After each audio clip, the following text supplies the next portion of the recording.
오늘 주신 말씀의 제목은 우리의 연약한 것을 담당하신 주님입니다. 우리의 연약한 것을 담당하신 주님.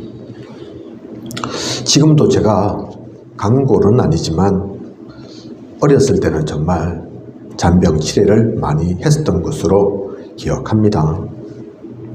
걸핏하면 코피 나고 조금만 뛰었다 하면 발목 삐고 감기는 달고 살고 항상 열나고 목이 많이 아프고 해서 초등학교 4학년 때 편도선 수술을 했습니다. 그 정도로 어릴 때는 달고 살았다니까요. 그렇게 안 보이시죠? 못 믿겠다 그런 표정이신데 그랬습니다. 제가 사실 근데 저만 그런 게 아니겠죠. 제 집사람도 어릴 때 워낙 많이 아파서 아픈 것 나으려고 이것저것 해보고 공부도 하고 그러다 보니 이젠 치유 사역을 하는 위치로 바뀐 것으로 알고 있습니다. 여러분은 어떠신지요? 이러한 경험이 다 계실 겁니다. 없다 해도 우리의 연약함이 육신적인 것만 해당된 것은 아니죠. 육신만 얘기하는 게 아닙니다. 그죠? 저와 또 집사람은 육신적으로 그런 연약함을 겪었다 하지만 사람이 육으로만 사는 게 아니라니까요. 육신만 있는 게 아니라니까요. 그죠? 마음도 또 생각도 약할 수 있고 아플 수 있습니다. 심지어 어떤 분들은 영적인 문제를 겪기도 합니다. 그 모든 것을 보면 우리는 연약한 게 맞습니다. 부족한 게 정상입니다. 잘 안 되는 것이 당연한 것입니다. 그런데 세상의 모든 종교는 이러한 우리를 보고 공덕을 쌓으라 합니다. 갈고 닦고 만들라 합니다. 할 수 있다 하면 된다 합니다. 오직 성경만이 오늘 우리에게 주신 말씀에 나와 있는 것처럼 우리의 연약한 것을 친히 담당하시고 병을 짊어지셨도다 합니다. 너희가 약한 줄 알아. 안 되는 줄 알아. 힘든 줄 알아. 모자란 줄 알아. 그래서 그걸 하나님께서 내가 담당할게. 그 말씀 나와 있는 게 성경이라니까요. 이 세상에 어떤 종교도 그 얘기하는 데가 없습니다. 그죠? 오직 성경만이, 오직 하나님의 말씀만이 그렇게 얘기하신다니까요. 예수 그리스도가 그 때문에 오셨다 합니다. 무엇이 맞는 것 같습니까? 무엇이 진짜인 것 같습니까? 제 젊은 시절 좌우명이 절대 후회할 일을 하지 말자 였습니다.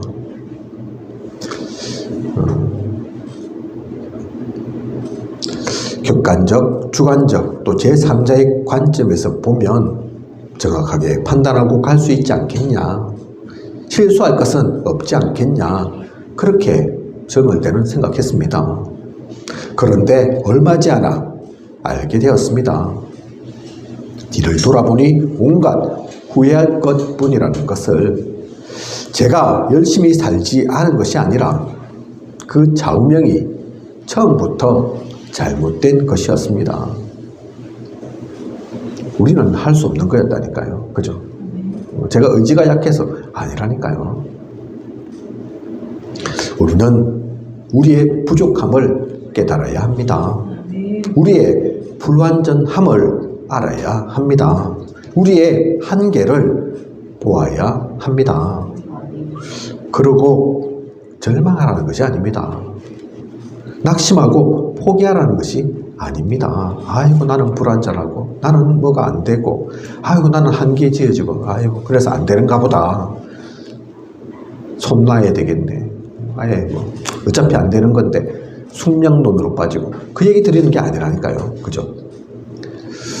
나의 부족함을, 불완전함을, 약함을 뭔지 아시고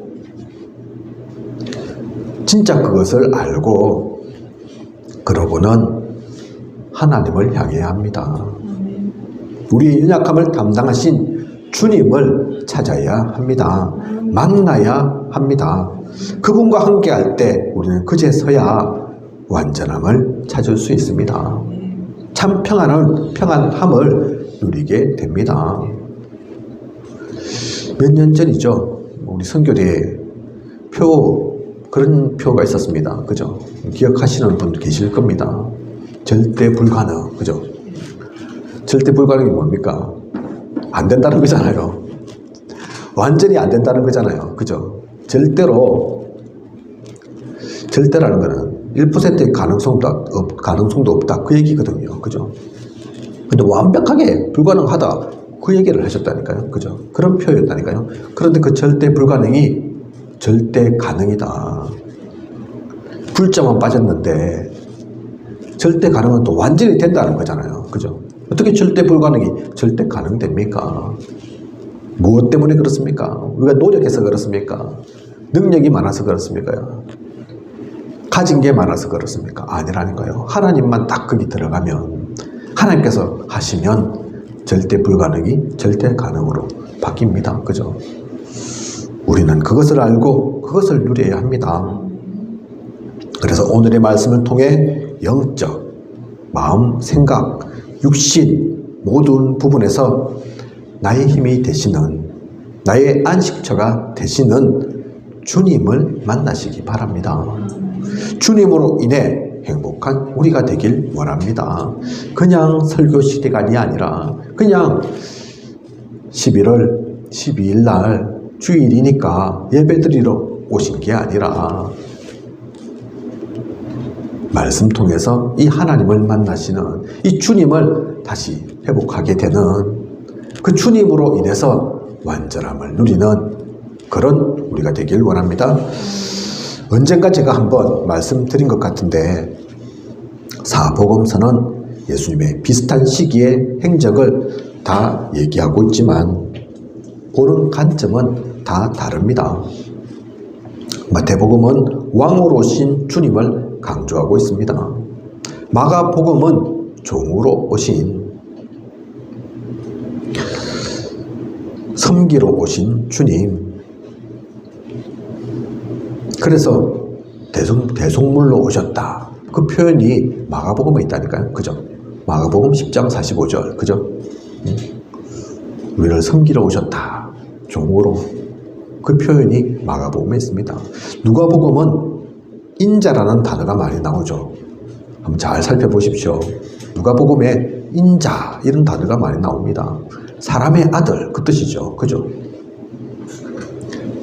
누가복음은 참 사람으로 오신 주님, 그걸 강조하고 있기 때문에 인자라는 단어가 많이 나온다니까요. 요한복음은 시작부터 하나님 얘기죠. 그죠? 하나님이신 주님을 강조하고 있습니다. 비슷한 시기를 얘기하는데 이 네 가지 주님을 얘기한다니까요. 왕이신, 또 종으로 오신, 사람이신, 그러면서 하나님이신. 그런데 오늘 우리에게 주신 이 말씀 본문 어디입니까? 마태복음 아닙니까? 그죠? 왕으로 오신 것을 강조하는 그 내용 속에 이 얘기가 있다니까요. 그래서 먼저 우리 연약한 것을 담당하시기 이전에 그분은 왕으로 오셨음을 우리는 먼저 기억해야 합니다. 마태복음 1장, 그래서 마태복음은 왕의 족보로부터 시작합니다.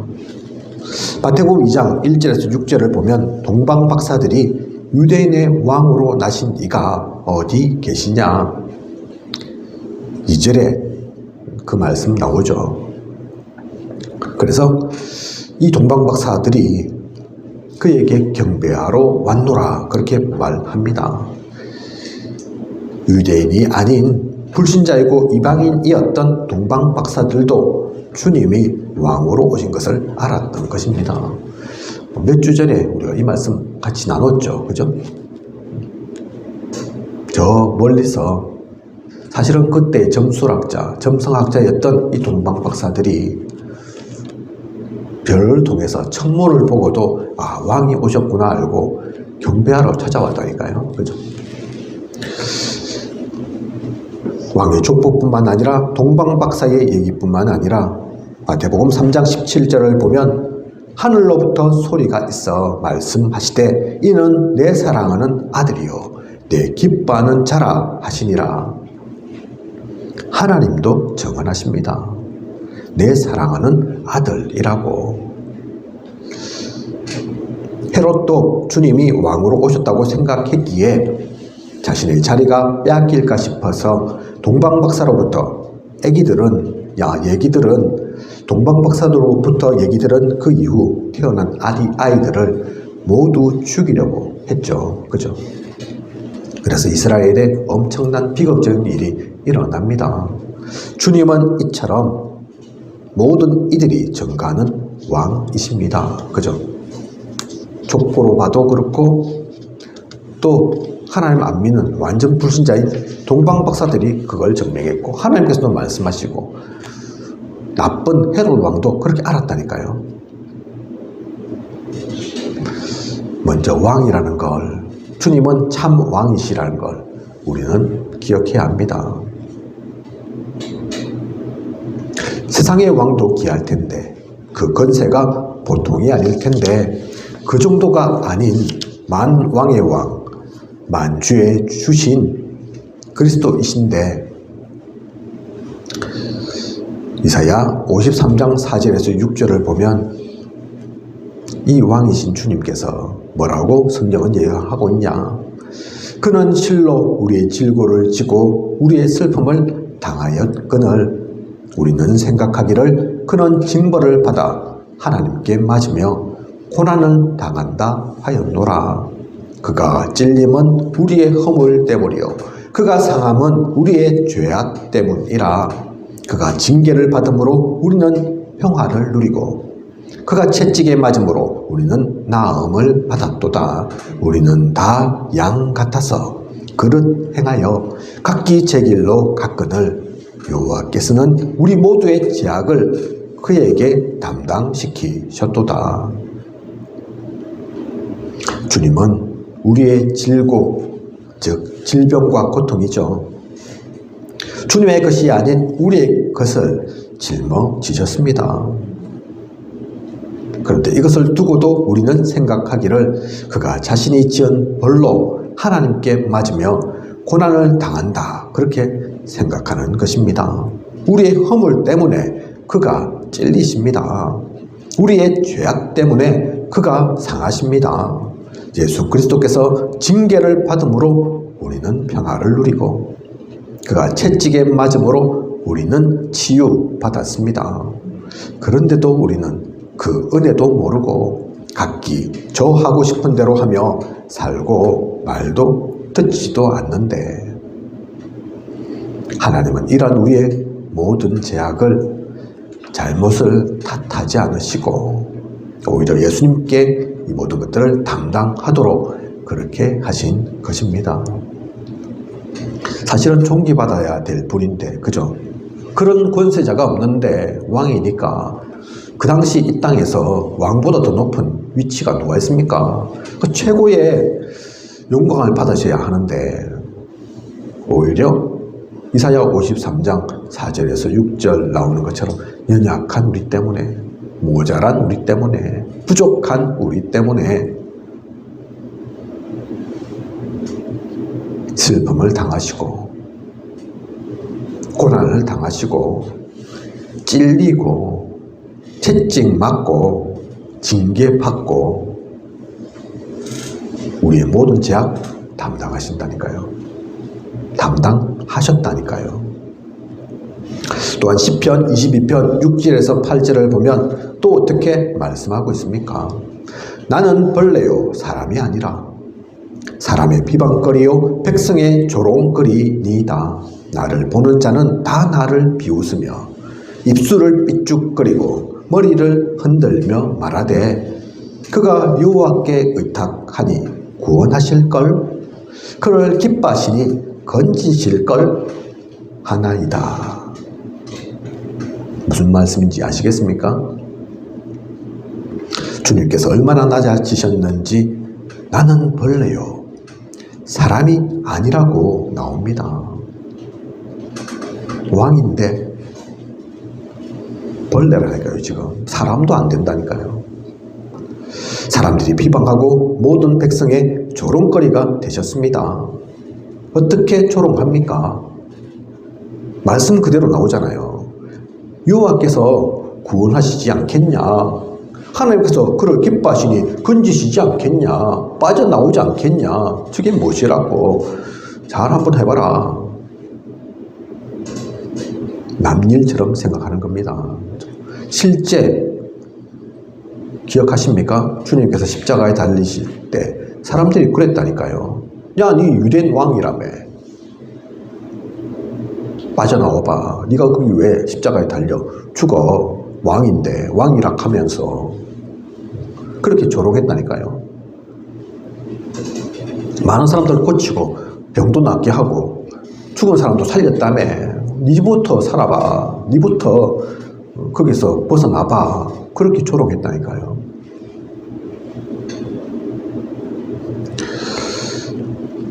남들처럼 생각하고 사실은 자신들 때문에 고통받고 계신 건데 이렇게 말한다니까요. 그죠?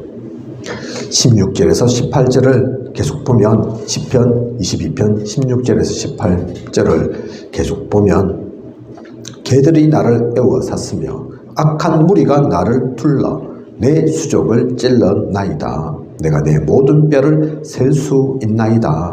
그들이 나를 주목하여 보고 내 겉옷을 나누며 속옷을 제비 뽑나이다. 십자가에 그냥 못 박히시기만 한 것이 아닙니다. 그런 가운데도 찔림을 당하십니다. 아시죠? 옆구리 찔린 거, 창으로. 저는 창으로 옆구리 안 찔러봐서 얼마나 아픈지 모르겠는데, 뭐 저뿐만 아니라 다 그렇게 당하신 적 없지만 그거 안 아프겠습니까? 아이고 찔렀네, 또 구멍 났네, 그렇게 생각이 들겠습니까? 하나님이니까 뭐 아프시겠나 그러십니까? 옆구리가 찔려서 물과 피를 쏟으십니다. 그런데도 그게 다가 아니라 옷까지도 벗겨서 가져갑니다. 오늘 말씀이 나오는 것처럼, 예언된 것처럼, 그죠? 겉옷만이 아니라 속옷까지도 가져가서 제비 뽑습니다. 이때 속옷은 지금 우리가 입고 있는 그런 팬티 같은 그런 게 아니죠. 고쟁이 뭐 이렇게 보시면 됩니다. 요즘은 팬티도 뭐 그런 거 나오지만 트렁크처럼 돼 있는 거죠. 근데 그것도 가져간다니까요. 뭐 그렇게 가져갈 게 없다고. 겉옷 속옷 다 가져가는지. 주님을 그렇게 욕을 보였다니까요.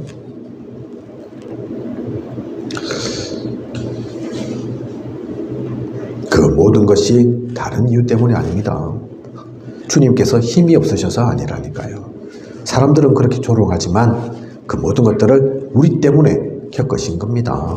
말씀 그대로 연약한 것을 친히 담당하셨다. 우리의 연약함 때문에.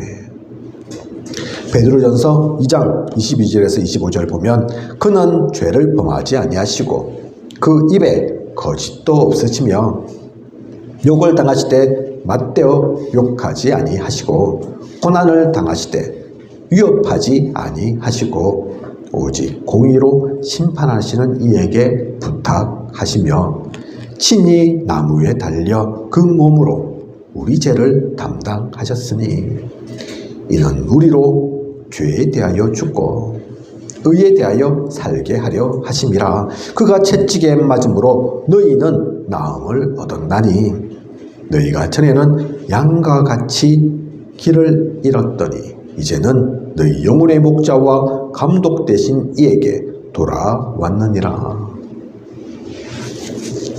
그는 죄 지은 것도 없으시고 거짓도 없으신데 친히 나무에 달려 우리 죄를 담당하셨다. 그런데 그것을 통해 우리를 의에 대하여 살게 하려 하심이다. 이렇게 베드로전서에서는 말씀하고 있습니다. 우리가 그분으로 인해, 그분이 또 그렇게 하심으로 인해 영혼의 목자 감독 되신 이에게 돌아왔다 말씀하고 있습니다. 이 모든 것이 하나님의 은혜입니다. 우리는 그렇게 생명을 얻었고 하나님 자녀가 되었습니다. 오늘 이대지에서 몇 가지 성경 구절 말씀드렸는데요. 이걸 제가 왜 말씀드리겠습니까?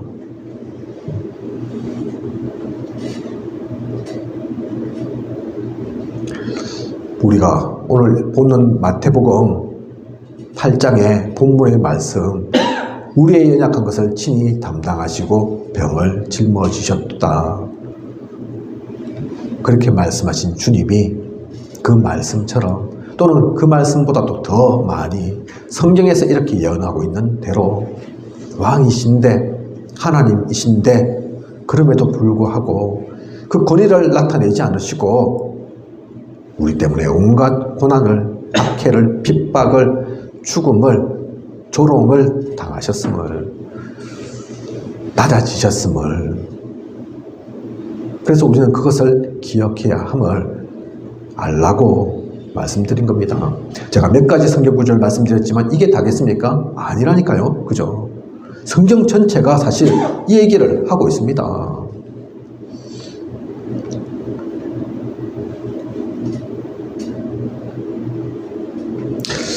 우리는 그렇게 생명 얻었고 하나님 자녀가 되었습니다. 그래서 결코 잊지 마시고 지금도 항상 우리는 이것을 누려야 합니다. 나의 연약한 것을 내가 담당하려고 하면 안 됩니다. 나의 부족함과 모자람, 무능으로 무너져서는 안 됩니다. 내 탓할 필요가 없습니다. 예수 그리스도께서 이미 끝내놓으신 것입니다.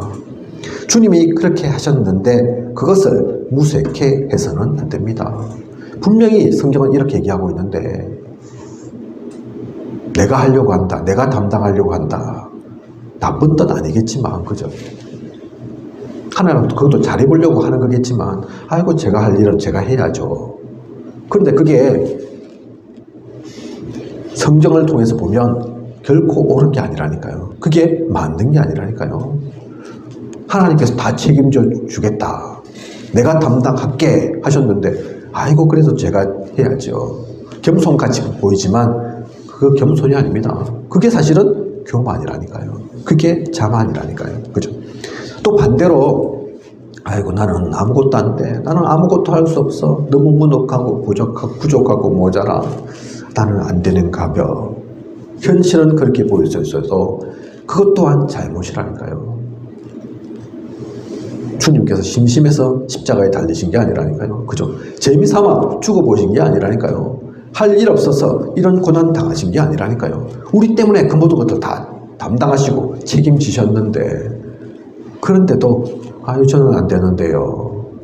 아유 예수님께서 나 때문에 그렇게 하셨다는데 나는 전혀 느껴지지 않는데요. 그것도 하나님께 욕되게 하는 거죠. 그죠? 하나님을 무색해 하는 거죠. 아, 다 했는데 자꾸 아니라고 하니까 하나님 뭐라 하시겠습니까? 그죠? 그래서 서론에 우리의 연약한 거 그것도 알아야 합니다. 그게 사실입니다. 하지만 그러면서 주님께서 담당하신 것, 하나님께서 하신 것, 그것을 결코 놓쳐서는 안 됩니다. 성경이 틀렸습니까? 하나님께서 이렇게 말씀하신 것들이 맞지 않는 겁니까? 나하고는 상관없는 겁니까? 아니라니까요. 그죠?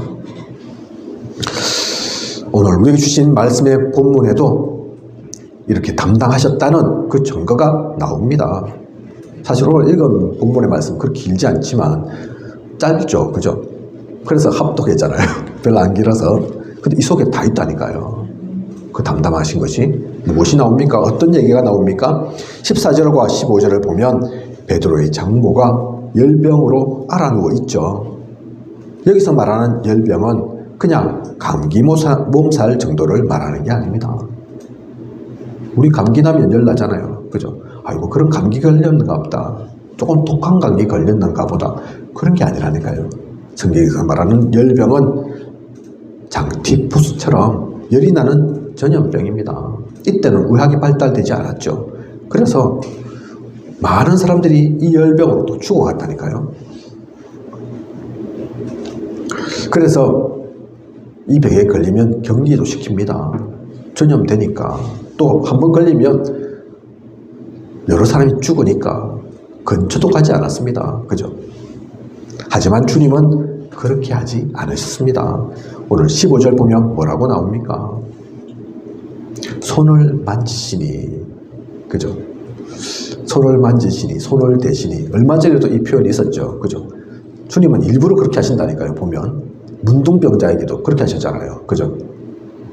손을 대시고 그러셨잖아요. 안 그러셔도 되는데 오늘도 15절 보면 손을 만지시니, 자칫 옮을 수도 있고 그게 아니어도 손댔다고 주님마저도 부정하게 되었다, 그렇게 말 들을 수 있는데 주님은 그것을 신경 쓰지 않으셨습니다. 그렇게 손을 대니 열병이 떠나갔다 했습니다. 우리의 모든 병을, 고통을 담당하신 주님입니다. 그리고 이러한 전염병, 육신의 질병뿐만 아니라 16절을 보면 귀신 들린 자를 데리고 오는데, 그것도 많이, 그죠? 귀신 들린 자를 많이 데리고 오는데,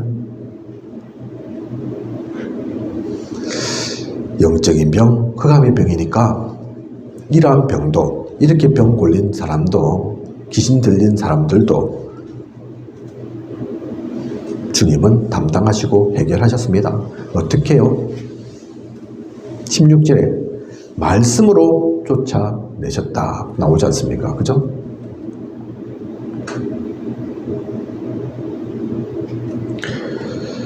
말씀으로 귀신들을 쫓아내시고, 그래서 그냥 말씀이 아니라니까요. 그래서 말씀 놓쳐서는 안 된다니까요. 그죠? 다른 걸로 쫓아내신 게 아닙니다. 성경에 보면 딱 두 가지 나오죠. 말씀으로, 또는 기도 외에는 이런 유가 나갈 수 없느니라. 그죠? 그게 답니다. 뿐만 아니라 육신적인 병이든 마음 생각의 병이든 상관없이 모든 병든 자를 다 고치셨습니다. 그 어떤 질병도 주님을 삼켜버릴 수 없습니다. 아무리 강한 흑암의 세력도 예수 그리스도를 이길 수 없습니다. 모든 것이 다 주님 앞에 무릎 꿇게 되어 있습니다. 주님은 그래서 오늘 우리가 읽은 말씀의 본문 14절에서 17절 나와 있는 것처럼, 이게 또 다는 아니지만 이 속에도 많은 걸 담고 있죠. 병든 자든 귀신 들린 자든 이런저런 모든 문제 속에 있는 사람이든 말씀 그대로 우리의 모든 연약한 것을 담당하셨다니까요. 해결하셨다니까요. 중요한 건 뭡니까? 우리가 그걸 믿고 나가는 겁니다. 그죠? 하나님의 힘이 없는 게 아닙니다. 하나님께서 역사하지 않으시는 게 아닙니다. 지난주 말씀 기억하시죠? 가라, 내 믿은 대로 될지어다. 그 믿음이 없다니까요. 믿지 않는다니까요. 주님을 의지하지 않는다니까요. 그죠?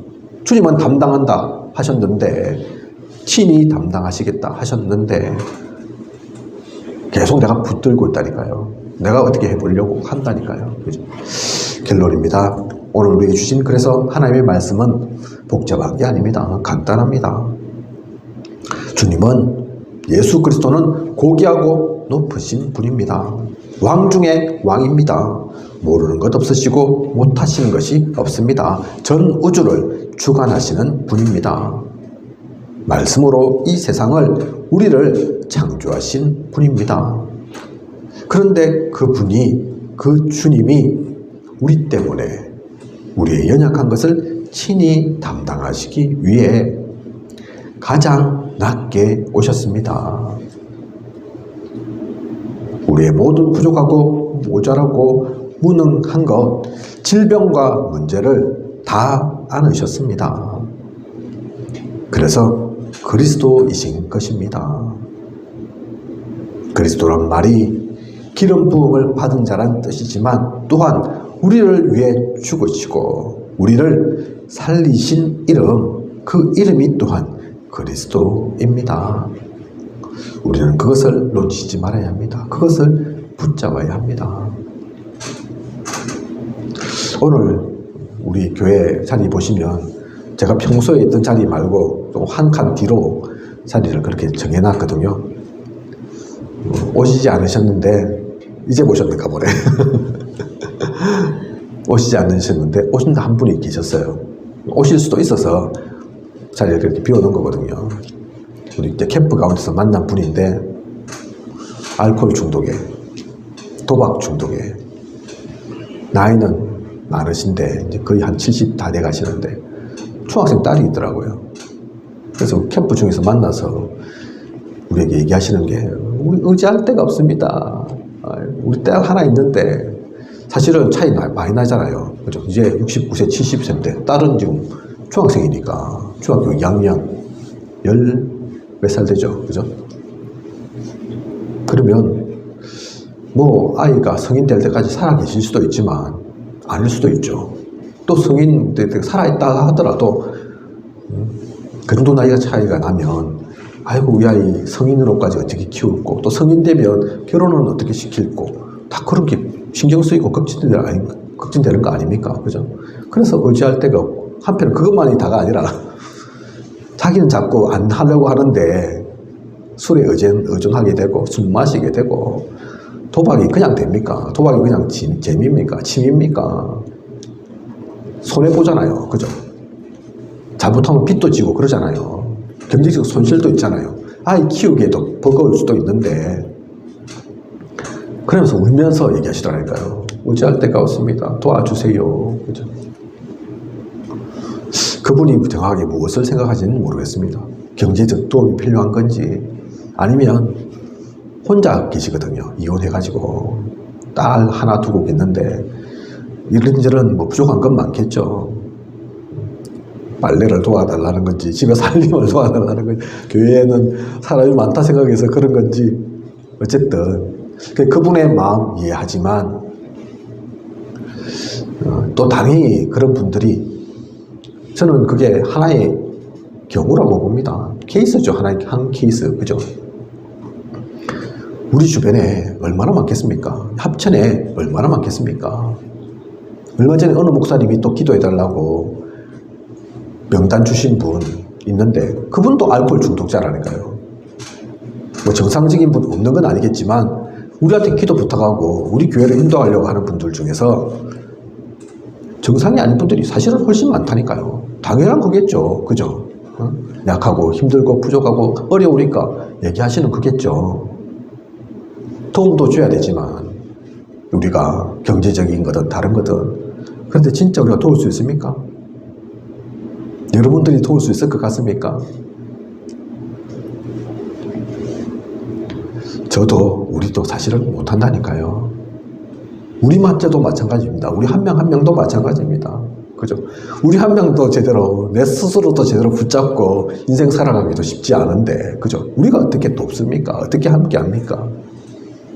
근데 함께 할 수 없습니까? 있다니까요. 그죠? 오늘 우리에게 주신 말씀처럼 우리의 연약한 것을 담당하신 주님, 왕이신 그 분이 우리 때문에 낮아지신 걸 알고 그 고초를 당하신 것을 알고 우리는 주님께 맡기는 겁니다. 오늘 그래 오시지 않으셨지만 또 다음에 오실 수도 있겠지만 오신다. 그분 어떻게 우리가 케어하고 어떻게 도와야 되겠습니까? 결국은 그분이 돈도 필요하고 다른 것 이런 것 저런 것 필요할 수 있겠지만 진짜 필요한 것은 복음입니다. 그죠? 복음으로 사셔야죠. 그분만 그렇습니까? 아닙니다. 우리 교회 보십시오. 교회는 뭘로 살겠습니까? 교회도 돈으로 살겠습니까? 사람들 숫자가 좀 있으면 되겠습니까? 핵심은 복음이라니까요. 그죠? 그리스도 만나면 안 됩니다. 한 개인도, 교회도, 여러분이 계신 지역도, 이 나라도, 전 세계도 마찬가지라니까요. 그죠? 그래서 우리는 그리스도께 모든 것 맡기면 됩니다. 주님이 또 맡으시겠다 하셨잖아요. 그죠? 너희 연약한 것 친히 담당하시겠다 하셨잖아요. 억지로 우리가 떠맡기는 게 아니잖아요. 주님께서 그것 때문에 이 땅에 오셨고 죽으셨고 부활하셨고 지금도 성령으로 우리와 함께 하시고 인도에 가시잖아요. 그죠? 그런 주님을 놓쳐서는 안 됩니다. 그래서 걱정, 염려, 어떠한 짐도 우리가 더 이상 질 필요가 없습니다. 나는 죽고 내 안에 그리스도께서 사는 삶으로 하나님께서 주인 되신 삶을 누리는 우리여야겠습니다. 그런 모든 시간 되시길 원합니다. 이번 그래서 한 주 앞으로 우리가 붙잡을 말씀 간단하면서 또 귀중하면서 편안한 말씀입니다. 이번 한 주 어떤 문제 사건 무조건 주님한테 맡기십시오. 그죠? 주님께서 친히 담당하시겠다 하시는데 뭐가 문제입니까? 마음이 힘들 때, 외로울 때, 또는 뭐가 답답할 때 뿐만 아니라 잘 안 될 때 상관없다니까요. 다 주님께 맡기시라니까요. 우리가 짊어진다고 전혀 되는 게 없습니다. 짊어질 이유가 없습니다. 그것을 누리고 나아가는 저와 우리 모든 생명보험교회 귀한 준비자 성도분 되시기 바랍니다. 언약 속에 나아가는 그래서 행복한 전도자의 삶을 사는 우리이길 원합니다. 기도하겠습니다. 하나님, 오늘 우리에게 귀한 언약의 말씀 주심 감사를 드립니다. 우리의 연약한 것을 담당하신 주님, 하나님께서 담당하시겠다 하십니다. 하나님께서 모르는 게 아니라 하십니다. 하나님은 능력 있으십니다. 우리가 붙잡고 있을 것이 아니라 이 하나님을 누리게 하소서. 예수 그리스도 놓치지 않게 하소서. 그 이름으로 내가 살고 힘을 얻고 답을 가지고 나만 사는 것이 아니라 우리가 만나는 모든 사람, 내가 있는 그 지역 모든 곳에 빛으로 서는, 파수꾼으로 서는, 망대를 세우는 우리가 되게 하소서. 지금까지 인도하신 하나님께서 앞으로도 부족한 힘도 채우시고 이 모든 것들 이루어 가실 것을 믿사오며 살아 역사하시는 예수 그리스도 이름으로 기도드립니다. 아멘.